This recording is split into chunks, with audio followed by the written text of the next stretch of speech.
আটাইতকৈ ডাঙৰ কথা UPSC পৰীক্ষা দিওঁতেও ক'তো নেট নাকাটে UPSC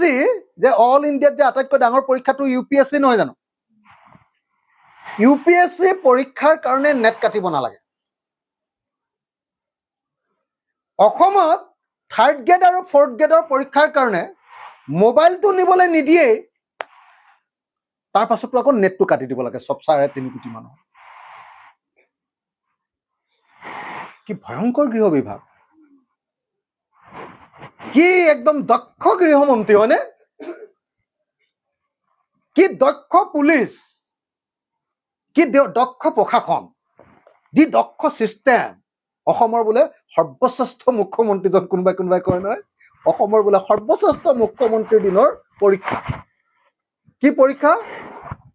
3127টা পোষ্টৰ কাৰণে 12 লাখ মানুহৰ